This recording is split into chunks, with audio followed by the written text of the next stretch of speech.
Wonderful. Welcome, everyone. First, thank you so much to the Howe Library for hosting us tonight. Thank you, Jared Jenish and Megan Coleman, for the work you both do to make events like this possible. And thank you to Ali Levy from Still North Books for selling books here tonight. I am so honored to introduce Vievee Francis to everyone joining us in person and to those who are joining in over Zoom. Originally from West Texas, Vievee Francis now resides in the Upper Valley and works as an associate professor of English and creative writing at Dartmouth College. She's an associate editor for Callaloo, the premier journal of literature, art, and culture of the African diaspora. Her work has appeared in numerous print and online journals, textbooks, and anthologies, including Poetry, Best American Poetry 2010, 2014, 2017, and 2019, and Angles of Ascent, a Norton anthology of contemporary African-American poetry, just to name a few. Her first book, Blue Tail Fly, is part of the Made in Michigan Writers Series from Wayne State University Press, and was hailed as one of the best poetry books of the year by Poets and Writers magazine. Her second book, Horse in the Dark, won the Cave Canem Northwestern University Press Poetry Prize for her second collection. And her third book, Forest Primeval, won the Hurston Wright Legacy Award and the 2017 Kingsley Tufts Poetry Award. That sounds like a lot of awards, and it is, but she's also won the Rona Jaffe Writers Award, a Kresge Fellowship, a fellowship from Cave Canem. She is a PEN Open Book Award finalist and winner of the Aiken-Taylor Award for Modern American Poetry. Tonight, we'll be hearing her read from her latest book, The Shared World, followed by a Q&A. So recently, I took this book, The Shared World, to the Robert Frost statue on campus, the one just behind the observatory, kind of on the cliff that overlooks the Bema. It was dusk, and I just started reading the poems in this book aloud to the statue of Robert Frost and to anyone else who happened to be walking by. It was completely magical. These poems sit beautifully on the page, but to read them aloud is another experience entirely. I'm so excited to hear Vievee read some of these poems tonight, and I urge you to get your own copy of this book, to take it somewhere that is meaningful to you, to read the poems aloud and see what happens. Please join me in welcoming Vievee Francis.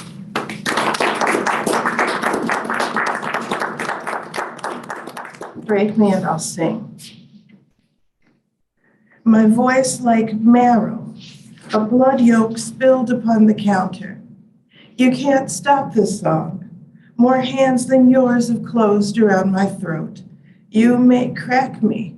You have cracked me. I'm frightened, but so what? I'll testify. Witness, if you can, listen. I slurped the frog leg soup gone bad, held a brass spoon like a barrel to my mouth. I could tell you what you want to hear, but I'd be broken just the same, so why not sing? I'm singing now, louder this time, and in the round. We are a wounding of red-plumed birds, every voice a bloody feather in the bone crown.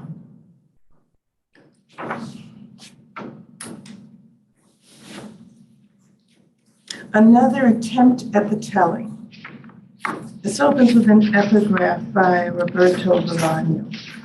The secret story is the one we'll never know, although we're living it from day to day. But we do know the secret story. At least we know our own secret story. And when we grow brave enough, might share it. And if the party we share it with is honest, they might admit their own. And from there, hands held, we walk into the grotto and dip our hands into the cold waters, or meander up a darkened stairwell into the sweet musk of a bookshop, or descend into a speakeasy beyond a roped velvet curtain. The secret to knowing the secret is to speak. But we too often tell the stories of no matter and avoid the one story that does matter. In truth, we are bound by one story, so you'd think by now we'd tell it, at least to each other. So this book, The Shared World, is in part about that, what we share, what we keep to ourselves, what we don't even share with ourselves.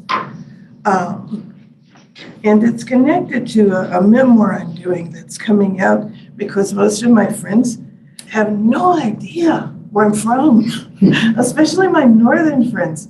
And they have no clue what the world was like when I was born, even though they watch clips on television, so I thought I'd share it more intimately. So this book cover, this is Galway Canal and his student, Harriet Richardson at the time, and they were in Selma in 1965, and a police officer had hit him over the head with a billy club, and he was bleeding. So he was marching with her, and this is his student just looking at him like with such concern over what had just happened to him. Okay? So I'm born in 63, and I'm born into Jim Crow, and was raised as Jim Crow was releasing itself from the South. And then as a teenager, my parents took me up north. And I remember everything. I've forgotten nothing. So I'll just say that before I go on. This particular poem is for my husband, Matthew Olsman, who's a poet, and it's entitled 1965, and I based it upon this very evocative and loving picture. In Selma that day, the photograph, the way she is looking at him, not his name, his pallor, not the city or the event, not even the blood on his neck. When I saw the picture, I realized someone cared enough to take it. There was only one lens. Then the entire world wasn't always watching. She pressed that cloth to his neck as intimately as a kiss whispered into the channel of an ear, spontaneously, sudden and overwhelming as a father's embrace after a father's failure to embrace. I was 2 years old. It was before I knew what I was born into. It would have been illegal for me to have married my husband who stares at the picture and enraged considers the context and stakes. But a man so compassionate cannot easily take in its lack. It takes the violating or the violated to know. The reward of courage is this. My husband told his parents he would marry me, period. He expected his parents to live up to the values they espoused. They have. If I cry, my blue-eyed father-in-law, whose own father left Germany in the nascent rise of Hitler, cries. Galway's eye to Harriet's brown as mine. Look at the way he looks at her, like a sun rising twice to be Galway that day, looking into the face of the tender after terror. See the grace of gratitude, he being there, she being her.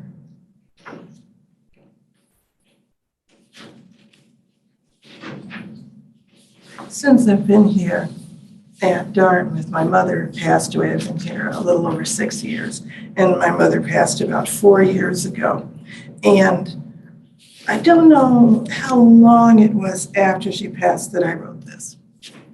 I've worn it 3 days in a row. The dress my mother died in.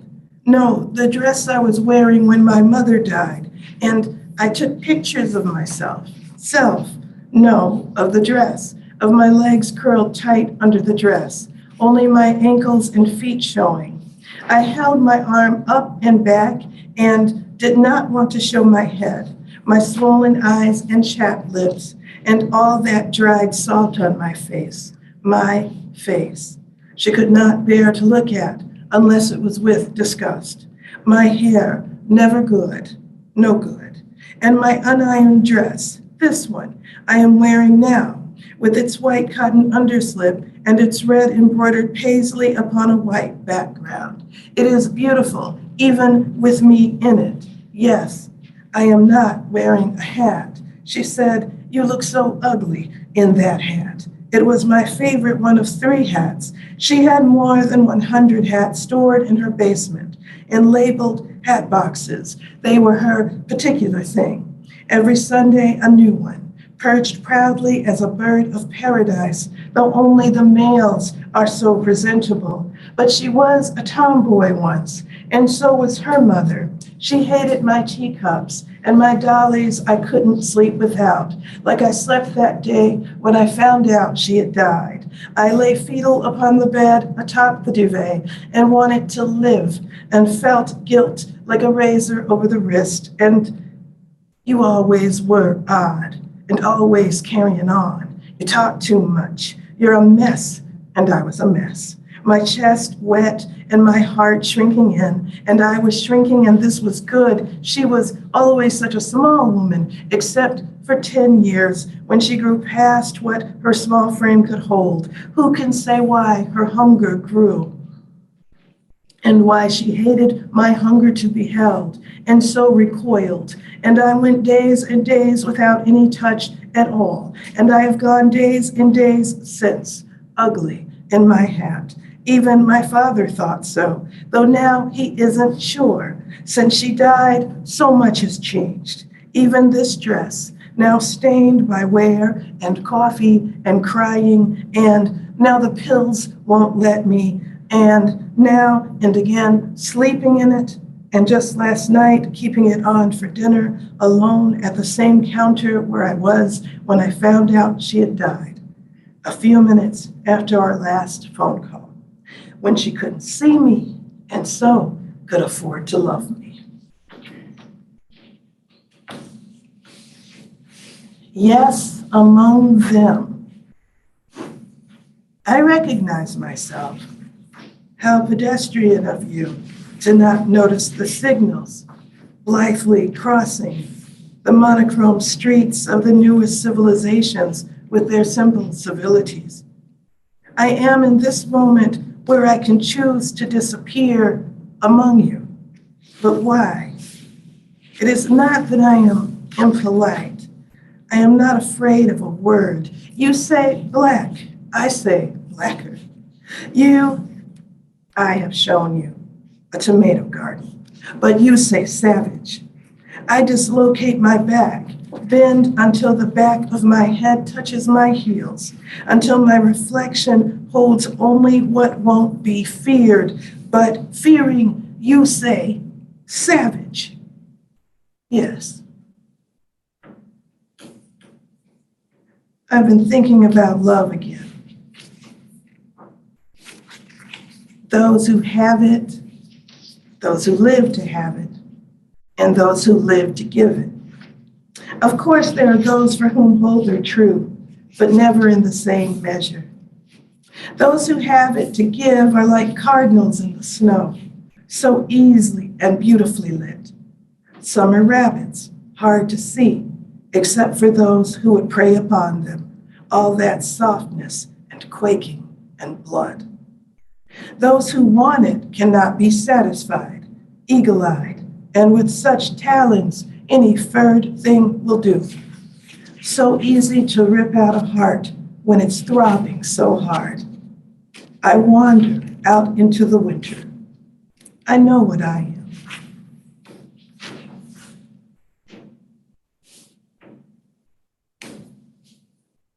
Omnivore. I'm really giving a nod here to a poet from Mali, a negritude poet. He died not too long ago. Everyone knows that I am alive, that I chew. Cesar Abahel. Rat, teeth to the wood, hoary masticator of plaster, brick, plastic, and bone. And you, goat, chomping, with your mouth full of grass and tin. We have no argument. I know the heart must bite to beat. I know, like the young know, everything must be tasted. Everything, carrot, carpet, flesh. I will gorge on this life from sour tit to Last Supper, until the fields of tomatoes despise me, until the cupboard is bare, until there is nothing left but dust. Then finally, I will bite into that.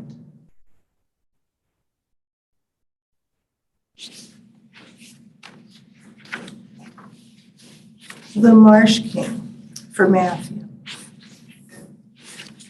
And you, who have not borne the open ocean, stand at the lakeshore among the rushes. Days of dreaming, a black fin breaking the water, a pair of dolphins arcing silver from the waves. You dream you are a fisher, an explorer, a captain of men. And while the orange-toothed nutria chews the starched root, you, master of the marsh bank, build ships of paper and push them out to sea.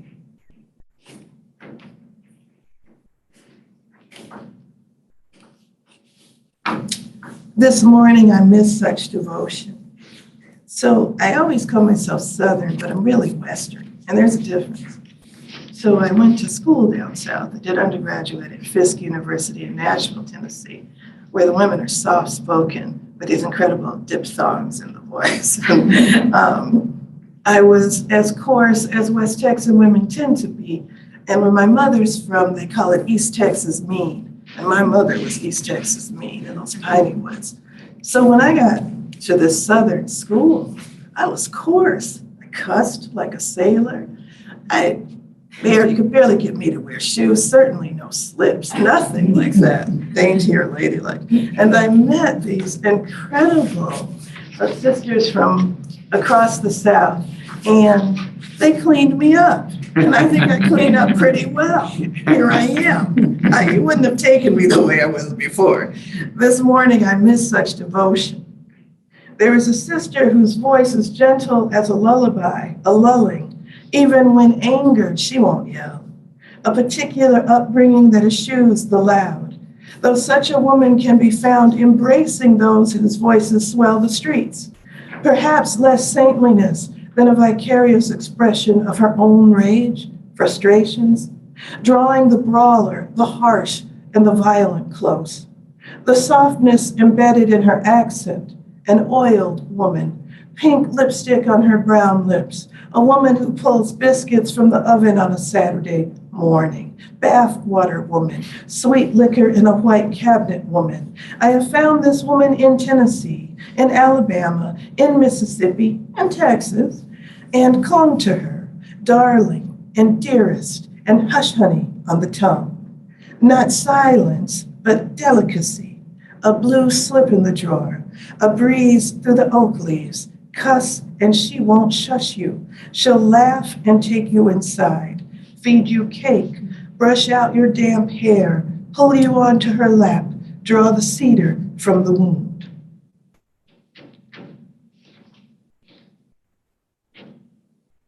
Mule skinners. I have a lot of poems about strangers. I have theory that strangers love me better. Yeah, there's a poem inside of the book, should you buy the book, where I talk about my grandmother, who during the Depression and after, that she lived on a farmhouse, and walking men, as she called them, men without jobs, looking for work, they would knock on the back door and she'd fill a pie tin full of food and give it to them, and she'd say, you gotta feed the people's baby. So I think, like her, I've grown accustomed to caring for strangers and mule skinners. In the care of my friends, I have been made to bend and bray. And I cried and walked the sidewalks. I cried and did not understand, nor did they understand. What I wanted was to be forgiven my faults, but I was given a hair shirt and the burden of a tongue that slurped from any given bowl and flapped in a futile manner. When I spoke, they heard screeches and guttural moans. They said, what? They mocked me. My friends knew the mule I could be. Only they said, could tame my stubborn will. I was so often on my knees, I began to doubt my own footing, brought so low by claims of love. Sometimes they held sugar cubes to my mouth. Sometimes I was so grateful, I licked their proffered hands. Now, I want to read this one. I wasn't going to, but I want to so badly. Neruda has been canceled. Oh, Lord, why has Neruda been canceled? I've loved Neruda for 30 years. One poem. You have to watch what you write. I don't watch what I write. But I'm so very torn. I don't teach Neruda anymore, so I don't offend my students. and I try so hard not to love him. Then I think about my own work. I am not as good as the women that people this book. I'm also not as bad as the women who people this book. So where am I in this book? Only people who know me very, very well could possibly know. I think that's where I'll leave that. Just a thought, not saying bring Neruda back. And I love his teacher, Mr. Al. Love her, don't get me wrong. Reading Neruda at 2 a.m. Oh, it's because my husband wakes up at 2 a.m. and then wakes me up. And he's holding Neruda's 100 poems or something like this. And he begins one. And what do you do? Boulders of the mountain, teeth in a whale's mouth. I recall it all wrongly. My dreams have muddled the language the translator spent years translating. A gift of the tongue, a red bow. Salt of the Pacific, talc on a lover's back. You want to read Neruda aloud by the street light that intrudes through the frayed curtains. I say I am too sleepy. You pick up 100 love sonnets, sigh majestically and begin. 1. In my dreams, cliffs line the shore, knees and elbows on the pale sheets. A woman's laughter as she guts a fish, a magenta bird's call, agent of longing and despair. After a night spent on Isla Negra, you remain asleep as your lips close, then part as if sucking a lime or a stone, while I wake hungry for flesh and pomegranates that don't blush for me, but for us and the sea. Thank you.